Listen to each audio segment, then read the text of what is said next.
Welcome back, and thanks for checking out this episode of Four Strings and the Truth. As someone who ostensibly makes podcasts for a living, I'm well aware that releasing episodes on an inconsistent basis, like, say, just dropping a one-off without a full season behind it, is probably the second worst thing you can do to grow your audience.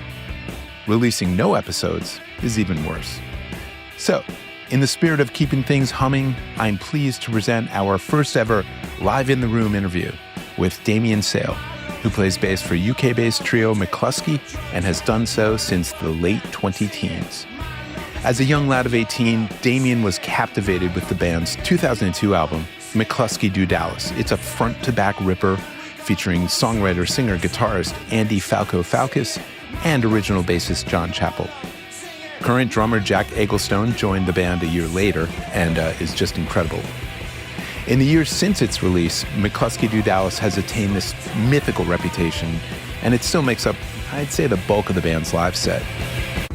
After a series of reunion tours with Mclusky, Damien made his first album appearance on their unexpected but very much welcome comeback LP, 2025's aptly entitled The World Is Still Here and So Are We. And he had an even more prominent role on the EP they released earlier this year, I Sure Am Getting Sick of This Bowling Alley. Man, I love a good EP, and this one's great. And while the band's sardonic lyrics are fairly unique in the sort of noisy, punky power trio space they occupy, it's their studio and live performances that blow me away the most. They're tight as fuck. Damien is also the primary singer, songwriter, guitarist behind his own band, the St. Pierre Snake Invasion, and their 2023 album Galore is considered a high watermark amongst their fan base, and I know he's planning to do more stuff. With Mclusky, watching Damien, who's like 6'3" and long red hair and just built like sort of like a Viking, watching him explode on stage, he's just insane. It's all the more impressive because as a lefty, he plays a right-handed bass upside down with the E string on the bottom. So he's had to rewire his brain to make it all work and then just make it automatic when he plays live.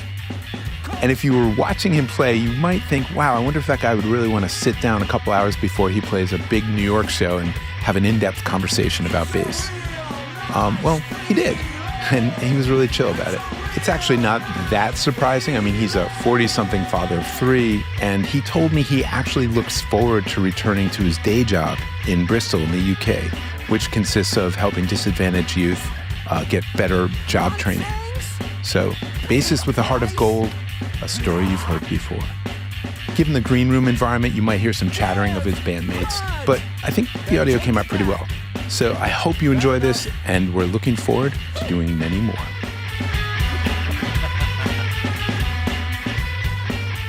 Damien Sayell, welcome to Four Strings and the Truth. You're about to go on stage in a little while here at Warsaw in Brooklyn, which is a club that you've played before. Yeah, about 2 years ago. Right. I missed that show. As I said, I had tickets for 22, which I never thought you guys, I never thought Mclusky would be coming back. When I found out, I got all excited, got tickets, and then obviously I had to be canceled. We can talk about that later if we want. I missed the 24 show, so it's great. 2026 in this anus horribilis or whatever that term is, so this fucked up crazy year, especially in America, to have you guys here to like rip shit up in Brooklyn is a beautiful thing. I'm excited to see it, and my son's coming with a couple of his bandmates, so it's going to be a boys' night out. And thank you guys for coming back. Well, it's a pleasure. So what an incredible path you've had, right? I remember something you wrote in Noise magazine. You were describing the first time you heard Mclusky. Yeah. And you said, I vividly remember hearing Lightsaber, Cocksucker Blues come on the speakers as I was sifting through some records. I remember standing there in silence as the explosion of wit, personality, and energy washed over me. I've never heard anything like it. The fucking bass man. I felt like a part of me was in these songs. I recognized myself in the disdain and the weirdness, in the fuck you, this is who I am. Mm-hmm. So what's it like to now become part of something that was so influential to you? I've now realized that the reason that that music had such an impact on me is because Falco and I are very similar in many ways and very different in many other ways. But, we share a lot of the same principles, morals. We have, a similar sense of humor. And so, yeah, it was kind of becoming friends with him. It's kind of like, this makes sense now. Like you're my, he's like one of my best friends now. And admittedly, I'm one of his only friends. But, no, he's got plenty. He's got lots of friends. Yeah, I think it is just because his writing is honest. Like how he comes across on record is obviously an exaggerated version of himself. I hope. Yeah, well, I mean, he wouldn't be able to survive life if he was just walking. It's one of the funniest things about being in Mclusky is people always ask me what he's like, and they just always assume that he's like this really angry. Really? Kind of, yeah, they just they're like he must be really angry all the time. It's like that's just how he is on stage. Like you can't, he'd be arrested regularly if he was like that. But the person behind the lyrics and the music is the person that I got to meet and know and befriend. I've been doing it since 2014, and it's still sometimes surreal. I'm kind of over the oh my god, I'm in Mclusky thing. I'm in Mclusky now, but every now and then it's kind of like when we went to the Peaky Blinders premiere because they used one of our songs. I was like, what in the world am I doing here? That must have been. It was bizarre, insane. Yeah, was there like a whole like red carpet thing? Yes, we did the red carpet, and they were. The rep was like, "Can you just wait here, and then you'll go on." They had this big Peaky Blinders kind of statue, and they were saying, and you can go and the paparazzi or whatever will take some shots of you. And then as we were going up, she was like, "Oh, just hold on a second. Tim's having his shots." And I looked, and it was like Tim Roth. I was like, "Why am I? Cool. Why am I and we anywhere near Tim Roth?" It's kind of, it's bizarre. Was he wearing the whole like get up or? No. What I will say, he's a very, very diminutive man. No, he's tiny, right? Yeah, I had no idea. No idea. Well, I think a lot of people are probably tiny to you. Oh yeah. How tall are you? I'm like just under 6'3". So just under 6'3". Just under 6'3". Oh, so like our president who claims to be 6'3". Yeah, I mean, yeah, I'm a bit older now, so I'm probably closer to 6'2". But you think Yeah, I reckon so.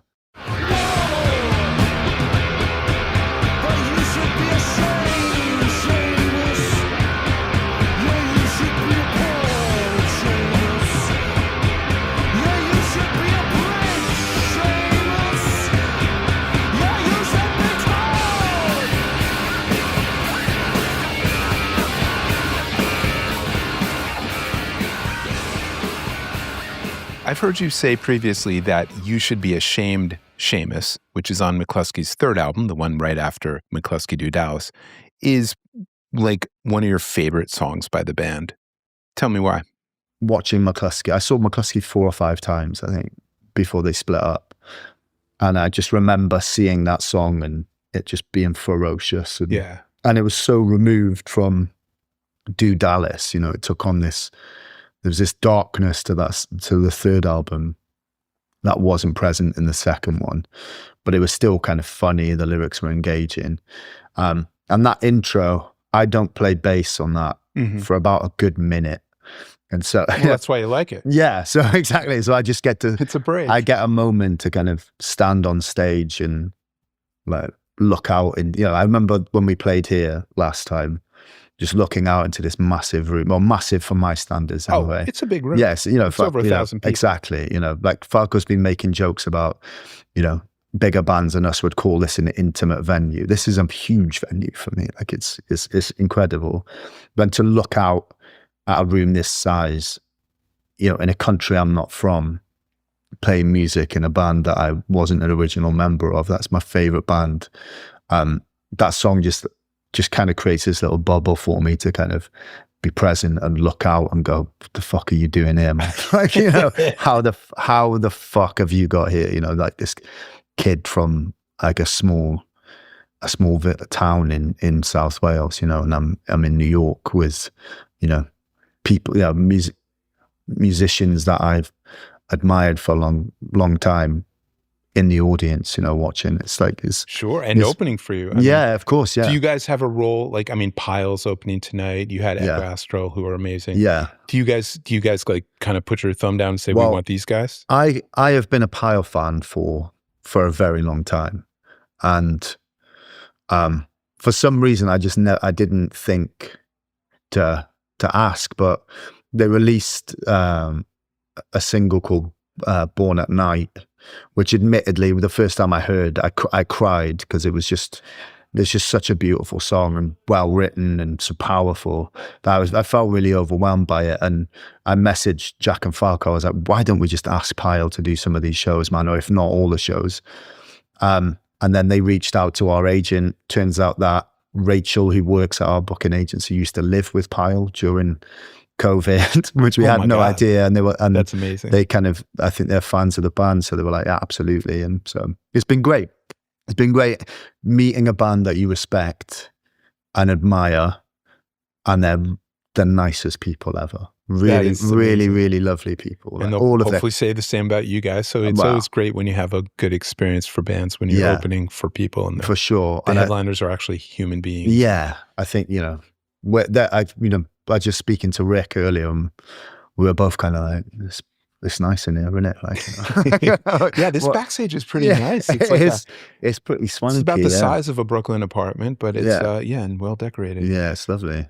Is there a band that you would ideally want Mclusky to open for? I would have really loved to have played some shows with Shellac before Steve passed. When we started talking about the potential of coming over to the States, I was like, hear me out. Imagine this, right? Mclusky, the Jesus Lizard, and Shellac. There you go. Even if it's like 2 or 3 shows, imagine that. Just to say that we'd done it would be incredible. But I think I'll just stick with that. I think that would be, you know, unfortunately, you know, that can't ever happen. No.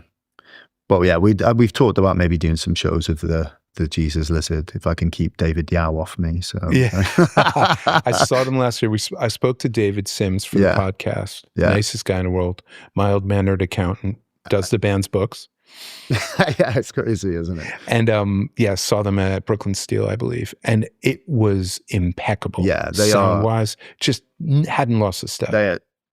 He's just like a rock, isn't he? Like he's, you know, I think, you know, you talk about Mclusky, but kind of being a band that like spawned a lot of stuff. I think, you know, the Jesus Lizard have a huge, lot of kids. Oh, mate, like it's, you know, and his playing in particular is like 100%, you know, simplistic but interesting. Never does more than is needed. He's so tasteful, right? And so massive as well. It's just. I recently got an aluminum neck jazz bass because I'm just trying to get that sound. Yeah. You know? I don't know if he uses aluminum. Weston does. Yeah, he does. Yeah, Bob does. Yeah. Yeah, I tried to get him. He said before Steve, he said, I don't like the way I sound in interviews. I go, okay. Who does? Fair. Yeah, well. Who does? But he really doesn't like it apparently. Yeah. But yeah.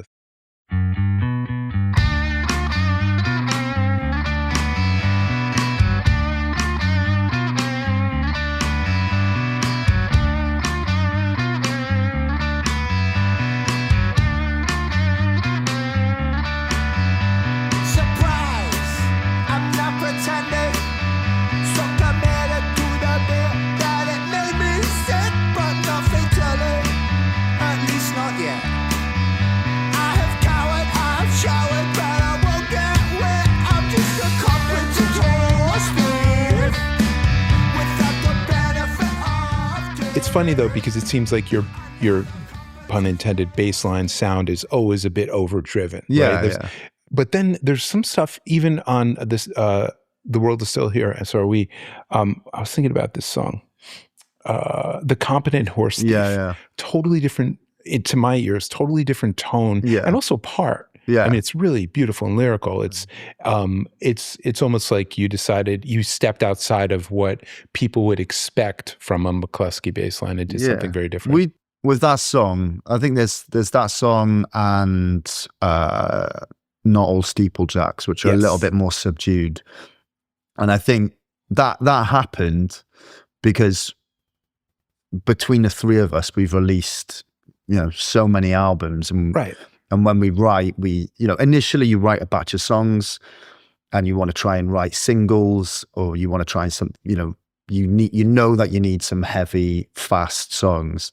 But then for an album to be balanced, it has to have these peaks and troughs. It can't just all be at one level. Otherwise and some people enjoy that. But for me as a writer and a listener, I kind of want to be taken on a journey when I'm listening to an album. And I think without those quieter moments, the heavier stuff kind of doesn't impact as much as it could. Right. We literally said we need a quiet song, and that was it. Seriously? Yeah, we just said we need a quiet song because it's not. I wouldn't say it's a ballad. No, it's certainly. It's certainly not a ballad. But yeah, it was just kind of right. Okay, I'll turn the gain down because that's what it required that and it's just it's good to get those ideas. Because I feel like that it's like it's almost like they're queuing to get to the front, the ideas. And for me, you kind of want to clear one out before you move on to the next. So it's like there's this idea, let's work on that, and then we can come through to the next one. So. 8'7", bitch, heat my lunch. Baby's got your number and mommy hates your guts. Daddy, 8'7", bitch, heat my lunch. Baby's got your number and mommy hates your guts. Woo-hoo! Hates your guts.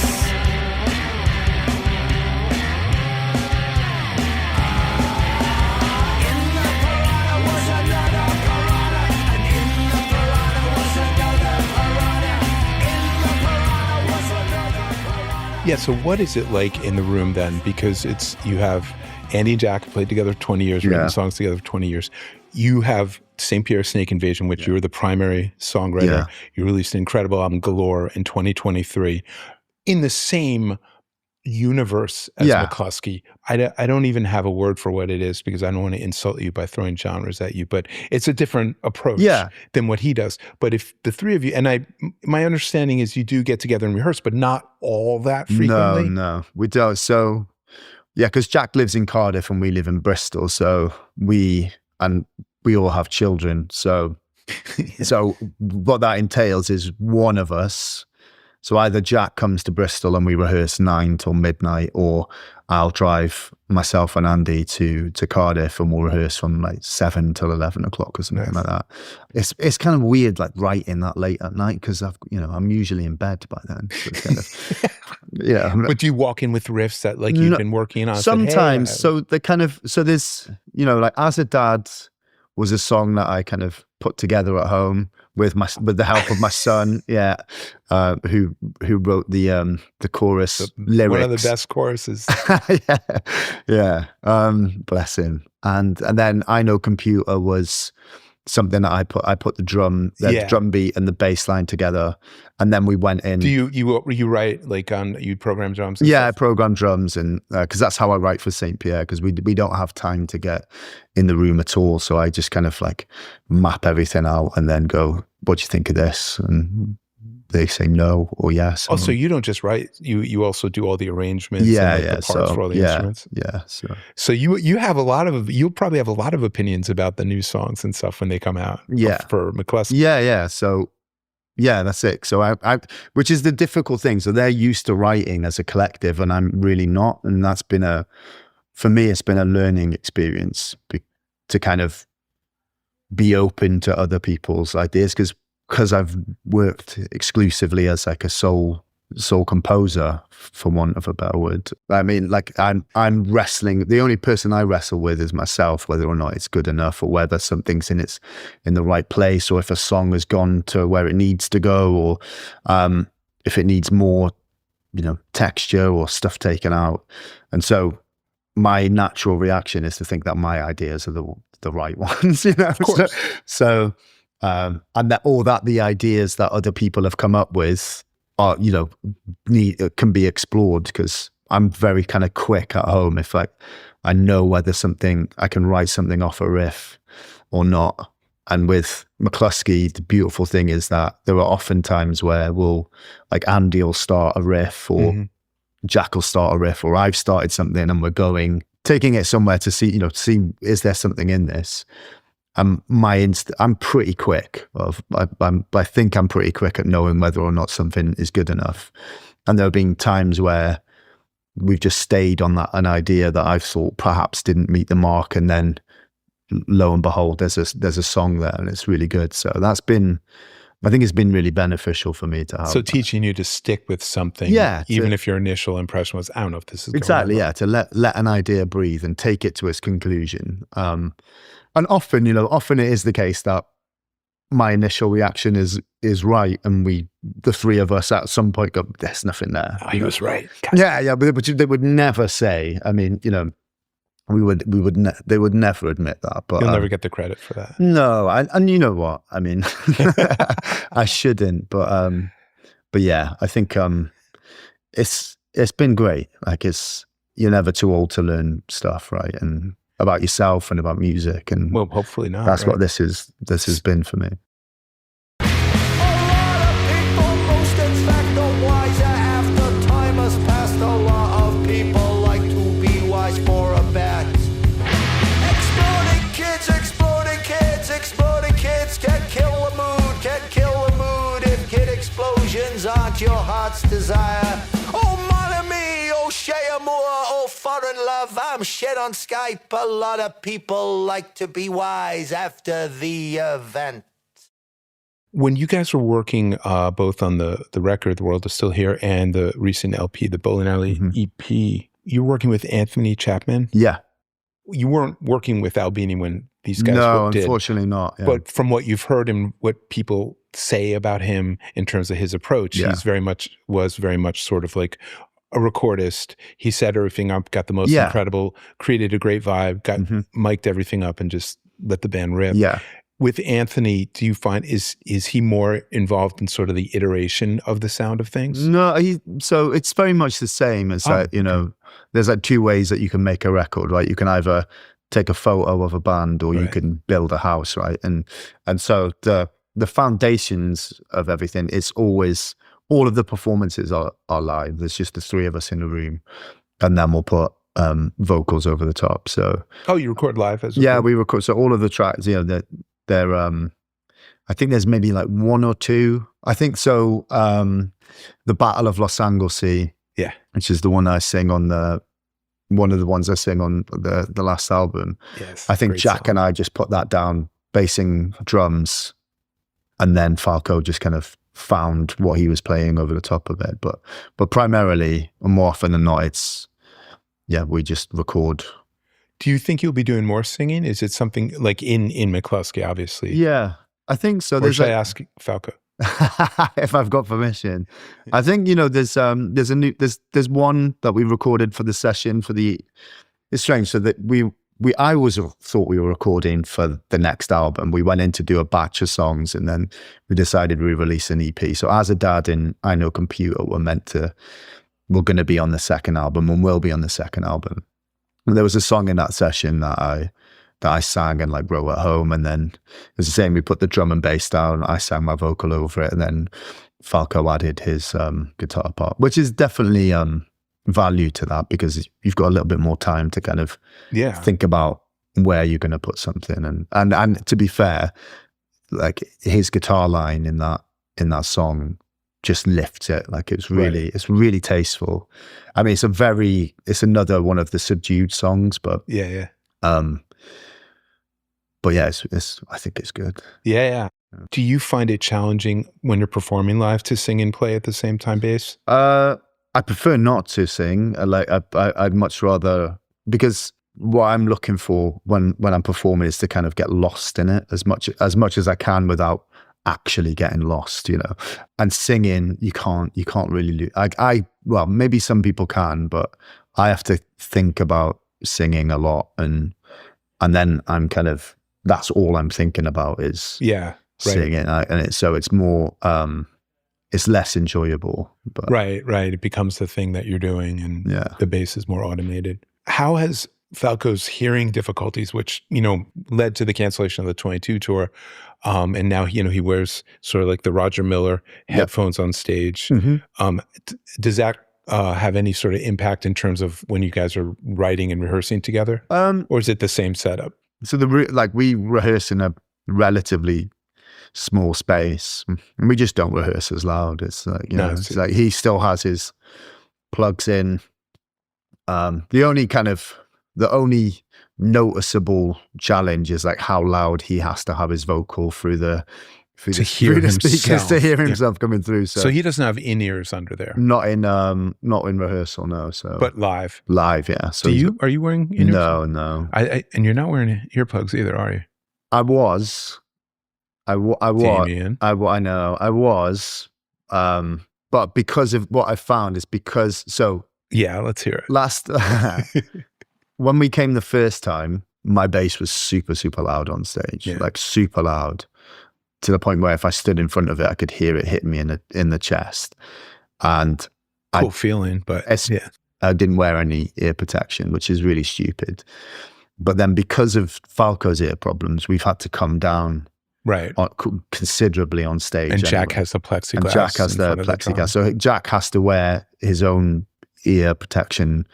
So he's got in-ears and cans on as well. So he and Andy have the in-ears. Yeah. And this is sort of granular, and it's probably not what people are interested in, but I'm fascinated by it. Yeah. So Jack has to wear the ear protectors now because the frequency of the cymbals, they're not dissipating into the crowd, so they're just hitting him, coming straight back. So he has to wear it. And so for me, even though previously when my bass was super loud and Andy's guitar was super loud, after every show it was, my tinnitus was ridiculous.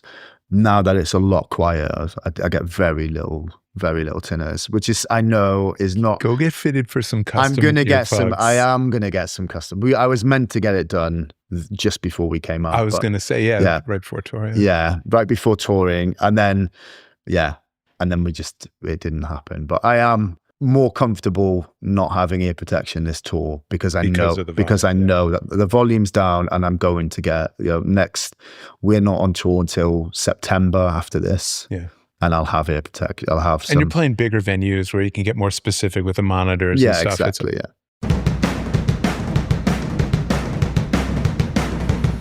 There's a place you could go if you can't write songs. You can take a longer demo, then they'll tell you why it's wrong. It's a kick on the one and it's there on the free. Take the place for a walk in the relative keys off. And rock and roll workshops. I was familiar with the fact that you're in another band, but I hadn't really dove into the catalog. Yeah. And having done so, I'm like, when are you guys coming over to play? I mean, who knows? There's never really been anything on the table for that. I mean, we're a very, very small band, I mean, over 4,000 monthly listeners. And stuff. So like it's, we're kind of, and I say that knowing that there are bands that we play with back home and maybe over here that would love to be at the size that we are. I'm always kind of cognizant of that there's always someone, no matter where you are, even if you're someone who just plays bass in your bedroom, there's someone who doesn't have a bass who would love to be able to play bass, right? Yes. So I always have to kind of, check yourself a bit with that. And so there are bands that would love to be in our position. We're in a position where when we make an album, we sell enough that we can afford to make another album. Right.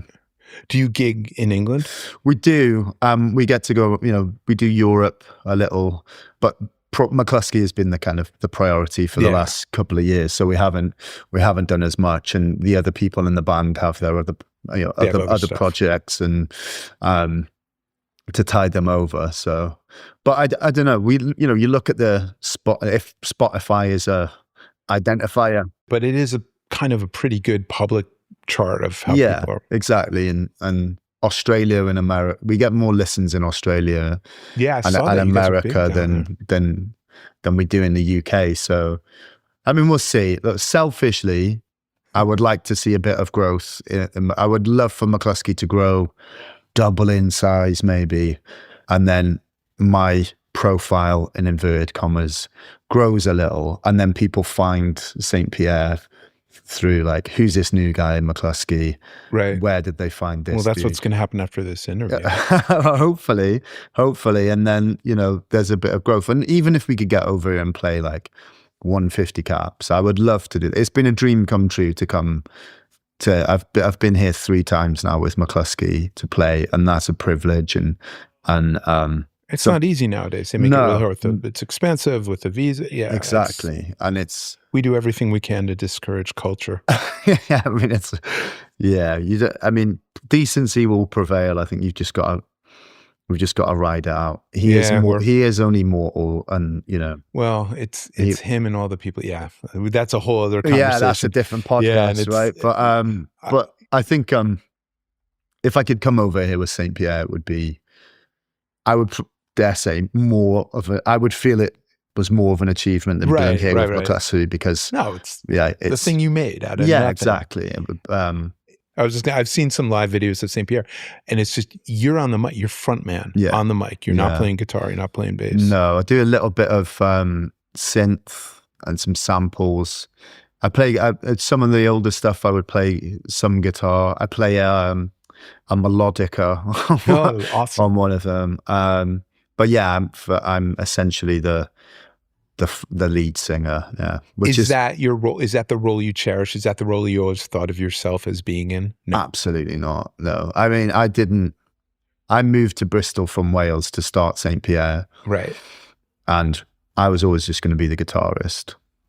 And then my grandmother, not the one who passed away recently, my only living grandparent, Maureen, she, I was like, I'm going to move to Bristol. I'm going to start this band. I'm going to find a singer. And she was like, look, do you write the words? I told her yes. And she's like, well, you should be the singer then, because no one will ever present those words better than you. You understand the meaning behind them, and they're your thoughts and views. And so I reluctantly accepted that. And, which has been a journey as well. Like, we talked about Bob not liking his voice in interviews. I don't like listening to myself singing on record or in videos or anything. So you have a really melodic, it's a great voice. And it's also, when you play with Mclusky, it blends really nicely with Falco, thank you. It's very kind. So, but yeah, so it's been a journey. Kind of,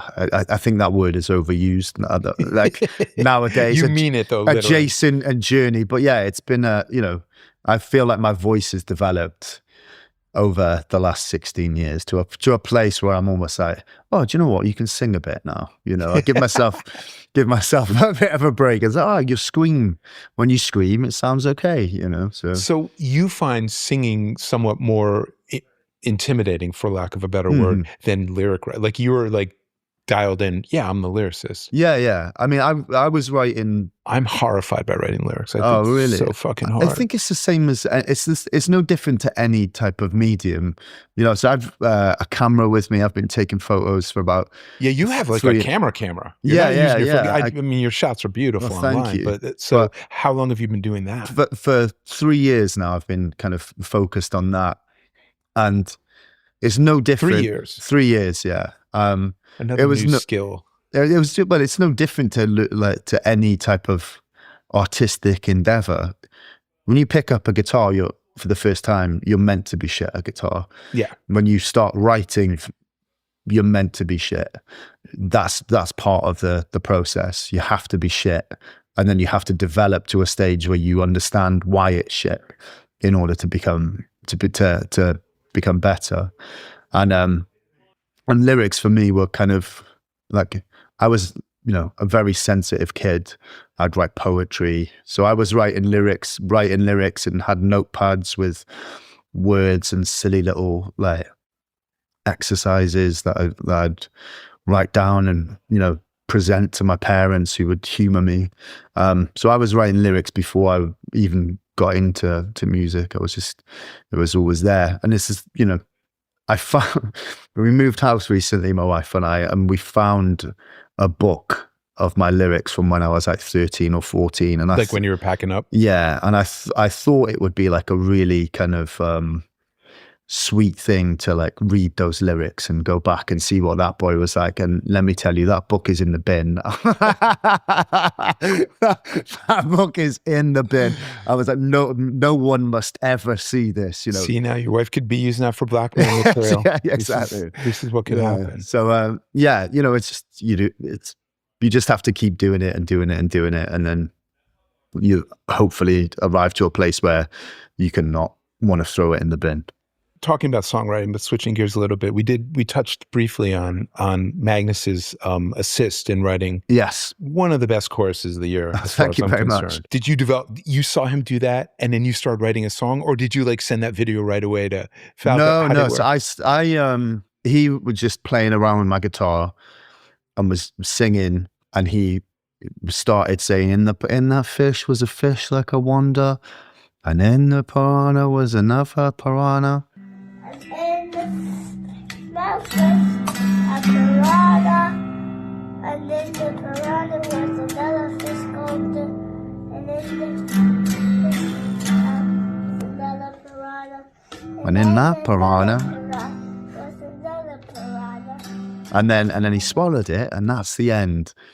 And I filmed it, and I had it because it was just it was a moment that he and I had together. And I had no intention at the time of turning it into a song, but I wanted to write I was in a session trying to write something for Mclusky to send over to the guys, and I tapped out the drum beat and put a bass line down, which isn't a bass line that is in the song now. But it was a helper line. Yeah, it was just kind of, it was something I sent over. It was a drum beat and a bass line, and that was good. Falco couldn't really come up with any lyrics, and I was like, well, I've got an idea if I take the bass line out and do a vocal over it. So I just put some placeholder lyrics in, which became the lyrics to the verse. And then I wrote the bass line to the chorus, and I was like, I started humming the line, and then I was like, oh my God, it's that song that Magnus did. And it was just there. I had the la la la la la la la la la la la la. And it was in the piranha was another piranha. So I sent it over again as just kind of like, the lyrics are obviously nonsense, but this is how I kind of hear the chorus or that bit being. And then, yeah, when we recorded it, it was just those lyrics. And my son is like, they're profound. I mean, I'm not being facetious. No. I mean, someone was writing a review of the record, and they're like, it says something about capitalism. It really is very profound and of the moment. I mean, you know, kids are like little antennas, and they just pick up signals in the world and say this profound shit you don't expect. Where he was literally just thinking about a fish inside a fish, because space, dinosaurs, and the deep sea are his. So that's the title of the next Mclusky. Space, dinosaurs, and the sea, yeah. I mean, why not? And then did you come up with the slide part? Was that something that Andy? So yeah, I had the slide part was a backing vocal. So I sent over the ooh, right, yeah. And then when we were in the room together, we were kind of, it felt like it was a slide song. And then eventually Jack and I were like, look, just do that vocal line. I think if you follow the vocal line, that's kind of the hook of the song. And then when we tried it, it just kind of all came together. And that's then really true. That is the top line, isn't it? Yeah, it was kind of like, that's the hook of the song there. Like, you know, it's, yeah, it was nice. It was nice when it all kind of, something you hear in your head kind of actualizes, and you're like, oh, that's not too bad. And a 3-year-old wrote it, which is kind of fitting for Mclusky, because a lot of those bass lines, let me tell you, like, you don't need to be adept at bass to be Jaco Pastorius. Yeah, you don't need to be Jaco Pastorius at all. I think, you know, you could chop one arm off Jaco Pastorius, and he could still.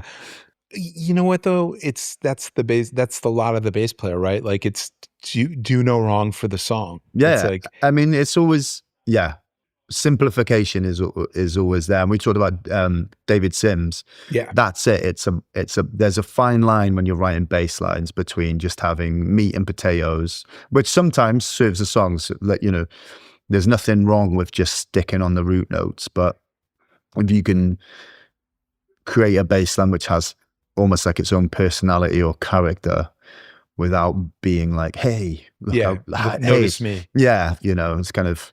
But if you heard it in isolation, you know what song it was. Yeah, exactly. And kind of that's my aim with Mclusky, because John Chappell was remarkable at that, like just incredible. Yeah, player. It's like so simple but memorable and interesting enough that it keeps your attention.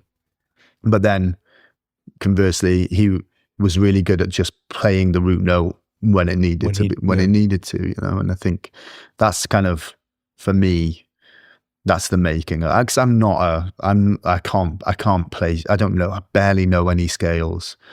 I approach it as a songwriter, or if I was producing a band, that's not something I'm able to do. But if I were producing a band, I'd be trying to kind of go, okay, there's a little bit too much. That's a bit busy. You need to, or that you're not doing enough. Like kind of my approach is as a songwriter less than. Also than say a bassist, like,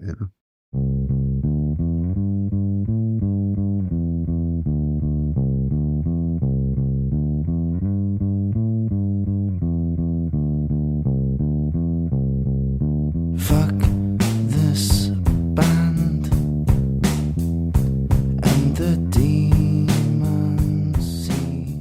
Are you guys playing Fuck This Band a lot on this tour? No, so we do this is going out after the tour. So yeah, so we start it as an intro, as like a fake intro. So we have a walk-on song, then we do a couple of repetitions of the bass line, and then straight into trolling your fans. Yeah, we did it last time and everyone just talked over it. So really, yeah, and not everywhere, but in a lot of places, there was in New York, no one, they're hard, they're hard crowds.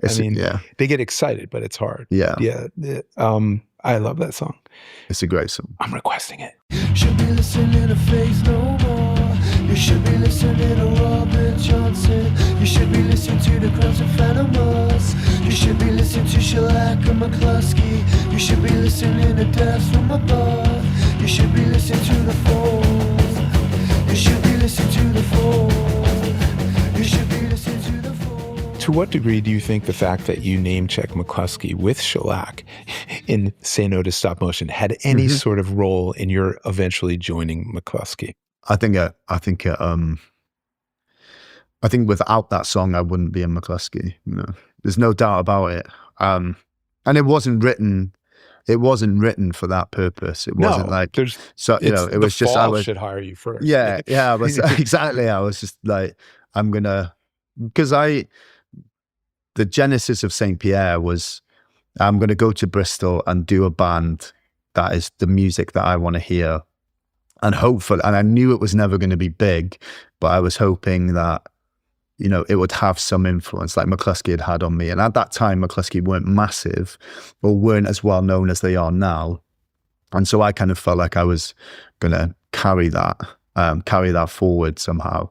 And my aim was always to be the band that inspired a big band as opposed to being a big band.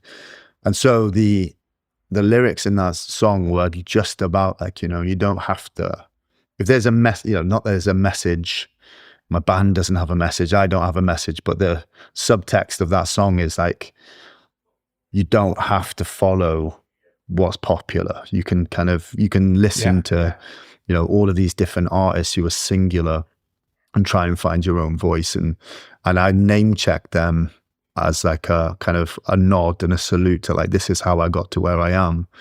And that was all I thought, that was it. And then Falco's roommate or old roommate saw us play that and introduced himself. We became friends. I met Falco.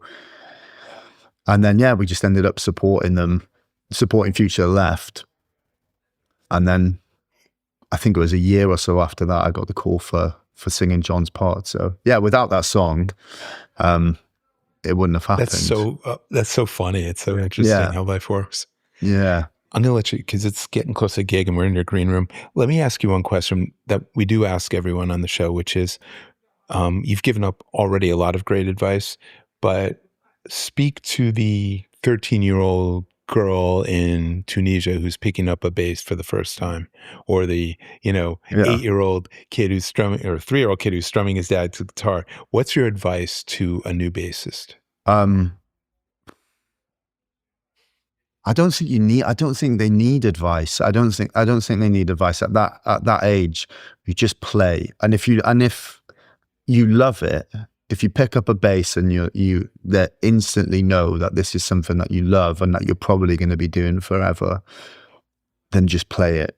And, and then, because the advice that I would give to someone is only going to be advice that I'd give to a younger me. Do you know what I mean? Right. Kind of like different people at that age are going to want different things out of it. So someone might want to be, that 13-year-old kid might want to be a session player. Right. And I'm not. I think the best advice I've ever heard was like, never take advice from someone who isn't where you want to be, And so I'm not a session player.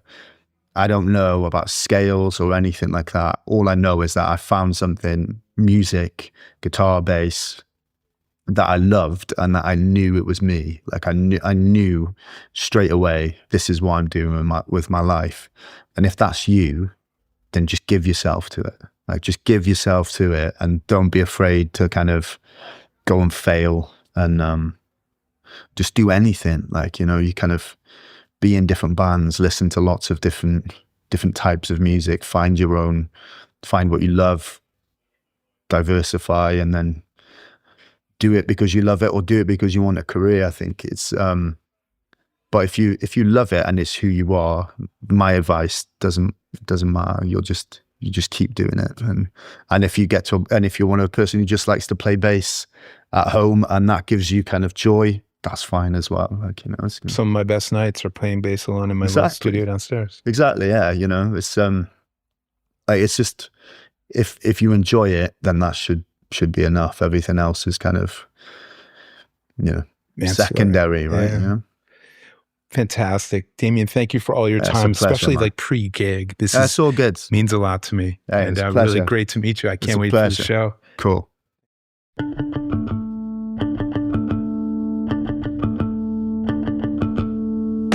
Hey, thanks so much for listening to this. I do appreciate your attention and getting through the whole episode.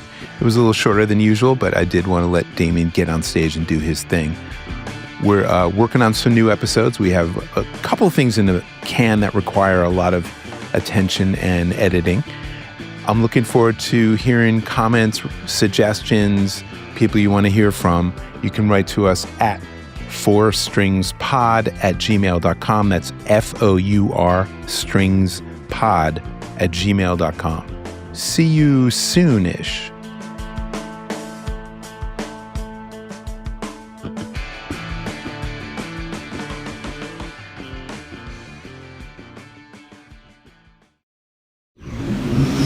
Audiation.